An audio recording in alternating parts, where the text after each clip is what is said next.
Assalamualaikum sahabat. Kali ini kita akan melakukan perjalanan wisata religi ke Masjid Al-Jabar dari mulai berangkat hingga pulang kembali. Perjalanan dimulai dengan menggunakan kereta api dari stasiun Cimahi menuju stasiun Cimekar. Untuk bisa naik kereta api, calon penumpang harus memesan tiket dan membayarnya melalui aplikasi. Harga tiket per orangnya cuma Rp5.000 saja. Karena kami berencana bolak-balik naik kereta ini, maka kami memesan tiket sekaligus pulang pergi. Jadi totalnya Rp10.000 saja. Baiklah sahabat, keretanya sudah datang, kita mesti siap-siap nih.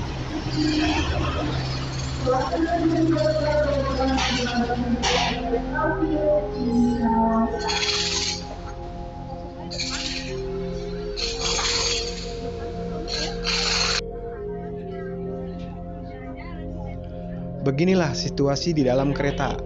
Luas ya sahabat, ruangannya ber-AC lagi, dan pakai pengharum juga, bikin nyaman.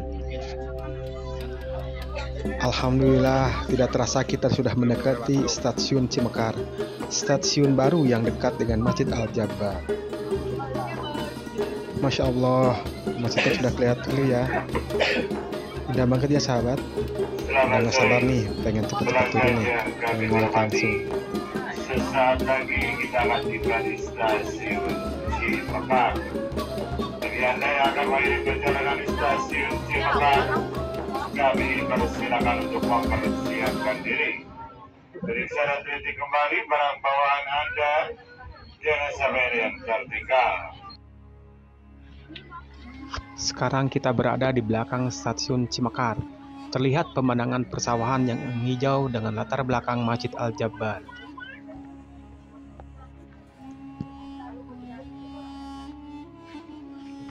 Bagi Anda yang tidak kuat berjalan jauh, maka saya sarankan menggunakan jasa ojek pangkalan dengan tarif Rp10.000 per orang. Namun bila berdua sekaligus, bisa lebih murah, yaitu Rp15.000 saja. Untuk sampai ke Masjid Al-Jabar dengan berjalan kaki dari stasiun Cimekar dibutuhkan waktu kira-kira 20 hingga 30 menit, tergantung kecepatan langkah kita. Saya dan keluarga memerlukan waktu sekitar 25 menit saja. Masjid Raya Al-Jabar atau yang lebih dikenal dengan Masjid Terapung Gede Bage adalah sebuah masjid yang berada di Kota Bandung, Provinsi Jawa Barat. Pembangunan Masjid Al-Jabar menelan biaya kurang lebih 1 triliun dari dana APBD. Masjid ini mulai dibangun pada tahun 2017 di atas danau buatan dan baru selesai pada tahun 2020. Masjid ini diprakarsai pembangunannya oleh Ridwan Kamil. Peletakan batu pertama masjid ini dilakukan pada tanggal 29 Desember tahun 2017 oleh Gubernur dan Wakil Gubernur Jawa Barat pada saat itu, yaitu Ahmad Heriawan dan Deddy Mizwar. Di sepanjang jalan menuju masjid dibuat trotoar, sehingga para pejalan kaki harus berhati-hati dengan tidak berjalan di tengah untuk menghindari kendaraan yang melaju dari arah belakang.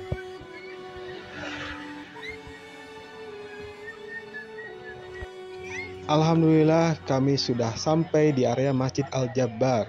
Masjid ini letaknya di sebelah kiri jalan, jadi bisa langsung terlihat oleh pengunjung. Pertigaan pertama yang Anda jumpai adalah patokan untuk bisa masuk ke Masjid Al-Jabar. Tinggal lurus saja, nanti kita akan melewati akses keluar dan akses masuk.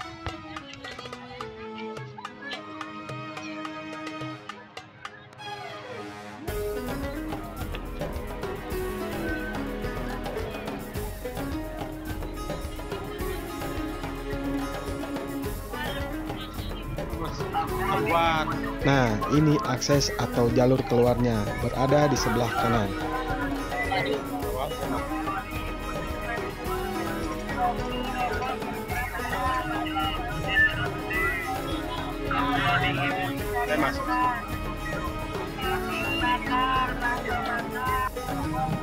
Ini taman yang berbentuk lingkaran dengan beberapa pohon yang mirip pohon kurma. Di tengahnya terdapat monumen berwarna keemasan.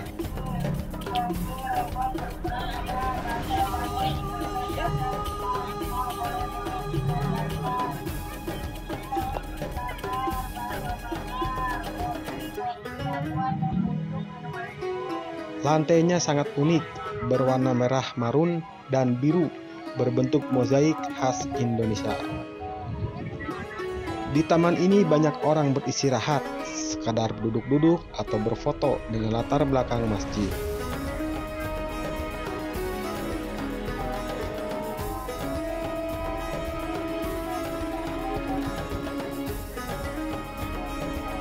Setelah melewati taman, kita akan sampai ke akses masuk masjid yang letaknya di sebelah kanan. Akses masuk dan keluar masjid berupa jembatan. Pintu masuk dan pintu keluar area masjid ini dinamakan Jembatan Nabi Musa. Jembatan ini menjadi penghubung antara plaza dengan halaman masjid dan koridor. Jembatan ini berkisah tentang salah satu mukjizat Nabi Musa alaihissalam, yaitu dapat membelah lautan. Bila air mancur di kedua sisi jembatan aktif, maka kita yang melewatinya seakan berjalan di antara lautan. Saat masuk ke koridor, kita diharuskan melepaskan alas kaki. Jadi sebaiknya sebelum melewati ini, kita sudah siapkan kantong kresek untuk wadah sepatu atau sandal kita. Karena saat kita sampai ke masjid sudah lewat waktu asar, maka diputuskan untuk melaksanakan sholat asar dulu. Untuk wudhu, pengunjung bisa menggunakan keran-keran air yang berada di luar masjid. Namun kali ini saya mencoba wudhu di area khusus untuk laki-laki yang berada di sisi sebelah utara. Sementara sisi sebelah selatan khusus untuk perempuan.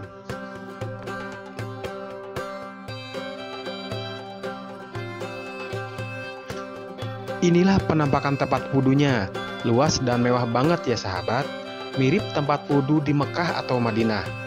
Di masing-masing keran tempat wudhu terdapat tempat duduk, sehingga kita bisa wudhu sambil duduk. Nyaman bukan?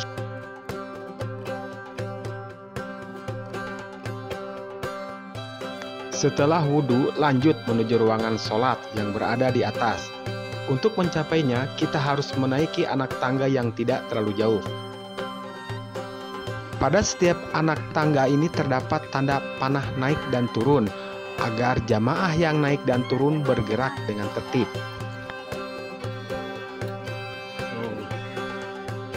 Inilah suasana di dalam masjid yang begitu ramai, dengan warna cahaya yang bernuansa kuning, lantai masjid yang dihiasi dengan karpet berwarna biru dan kuning. Begitu indah. Setelah selesai sholat asar, kami berjalan keluar masjid.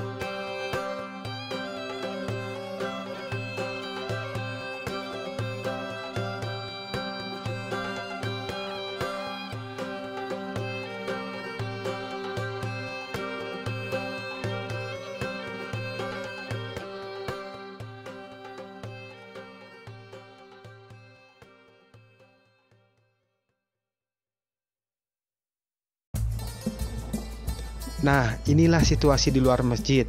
Yang pertama dirasakan adalah lantainya yang begitu rata dan halus. Tentu saja sangat dingin. Banyak pengunjung yang melakukan swafoto atau selfie dengan latar belakang kubah masjid di area selasar ini. Saat ini kita sedang melewati tangga utama masjid dengan hiasan pot-pot bunga berwarna ungu. Tangga ini terdapat di area pelataran dan merupakan akses langsung menuju ruang sholat.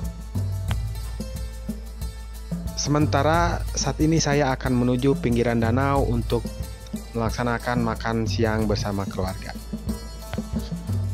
Masjid yang mampu menampung 60.000 jamaah ini, lantai di area plazanya dibentuk tersusun seperti sajadah yang menghadap kiblat. Hal ini tentu saja memudahkan jamaah yang sholat di area luar tanpa bingung meluruskan safnya. Area plaza ini adalah tempat favorit pengunjung untuk berkumpul bersama keluarga, baik untuk berfoto ataupun tempat bercanda anak-anak. Di area ini juga terdapat tanaman yang mirip pohon kurma. Pohon-pohon ini masih terlihat baru. Ini terlihat dari kayu-kayu yang menopang dan daun-daun yang masih minim.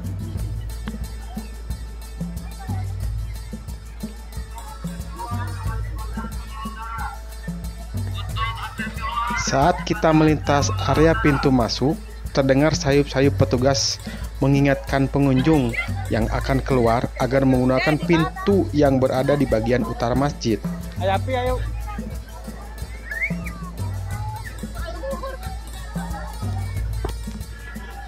Inilah sahabat, salah satu menara Masjid Al-Jabar yang berada di sisi sebelah belakang kiri masjid. Bagian bawahnya terendam air, menjulang tinggi dengan ujung yang lancip. Terdapat 4 buah menara di masjid ini, salah satunya yang tertinggi mencapai 99 meter. Di sekeliling danau atau di samping kanan bangunan masjid terdapat 5 buah taman tematik, yakni Taman Nabi Ibrahim alaihissalam, Taman Nabi Nuh alaihissalam, Taman Nabi Ibrahim alaihissalam, Taman Nabi Yunus alaihissalam, dan Taman Nabi Isa alaihissalam. Kelima taman memiliki desain yang berbeda sesuai dengan kisah-kisah masing-masing nabi serta menghadirkan keanekaragaman tanaman di Jawa Barat. Karena waktu sudah hampir maghrib, maka kami segera menuju bagian dalam masjid. Tak lupa kami kembali wudhu di tempat wudhu pria, seperti saat kami akan melaksanakan salat asar tadi. Untuk akses keluar lewat jembatan sebelah utara.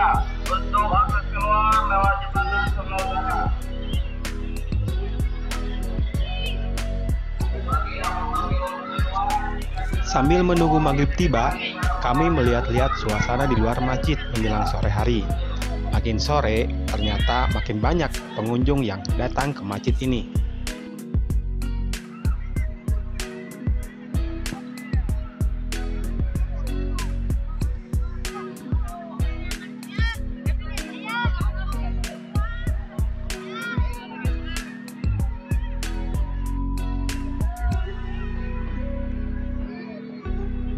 Inilah kubah Masjid Al-Jabar, sahabat. Besar sekali tampaknya dengan susunan kaca-kaca yang berwarna hijau biru.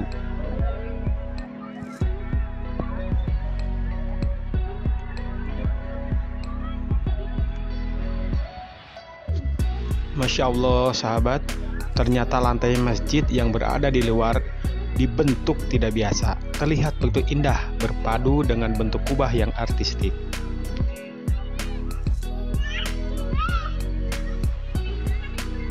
Terdapat tangga di sebelah utara. Uniknya, tangga ini pijakannya rata, tidak berundak seperti umumnya tangga. Sepertinya bentuk seperti ini sengaja dibuat untuk jamaah yang menggunakan kursi roda.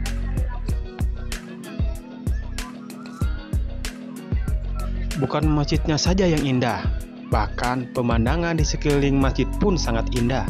Terlihat beberapa pegunungan yang menjulang menambah daya tarik masjid ini.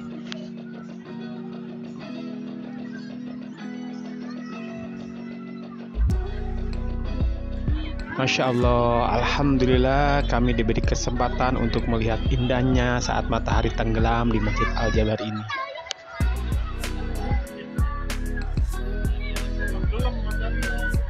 Sholat Jemaah dan pengunjung yang masih membawa alas kaki, mohon bisa disimpan di tempat penyimpanan terlebih dahulu.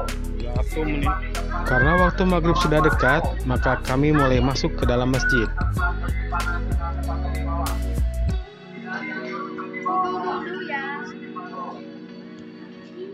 Kita udah wudhu.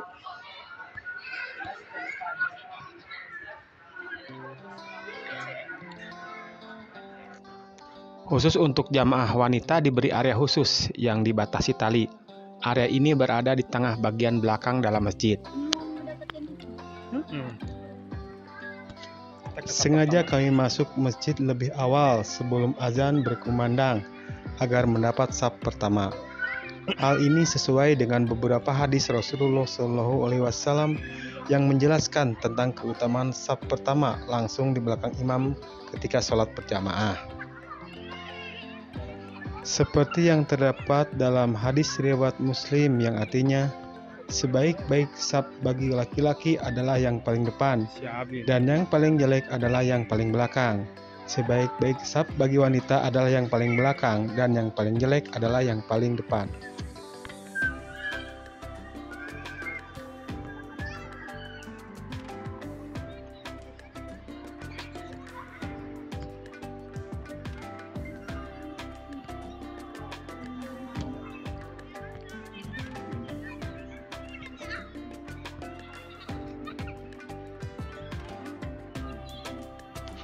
Alhamdulillah, ternyata kami masih kebagian saf pertama, tepat di belakang imam. Inilah mihrab Masjid Al-Jabar, tempat imam memimpin sholat berjamaah. Di dinding depan mihrab terdapat kaligrafi Asmaul Husna berwarna keemasan dengan bingkai yang runcing di bagian atasnya. Karpet mihrab warnanya sama dengan karpet yang dipakai makmum. Namun, karpet yang ada di mihrab memiliki perbedaan dalam hal motif. Dinding di sebelah kanan dan kiri mihrab dihiasi dengan motif kotak-kotak dengan garis berwarna keemasan sama seperti aksara Asmaul Husna. Di hampir bagian langit-langit terdapat lampu penerangan, dan tepat di tengah-tengahnya terdapat lampu dengan lafaz Allah. Terdapat juga tempat penyimpanan Al-Quran yang berbentuk tugu dengan ujungnya yang berbentuk kubah kecil.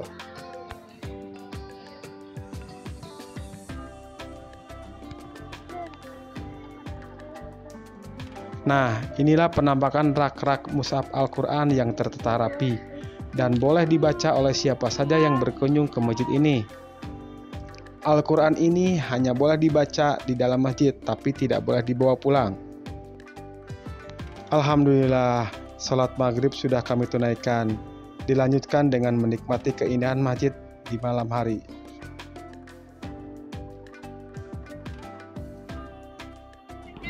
Demikianlah sahabat, review kita kali ini untuk Masjid Al-Jabar. Semoga perjalanan saya dapat bermanfaat untuk sahabat-sahabat semua. Terima kasih telah menonton video saya. Assalamualaikum warahmatullahi wabarakatuh.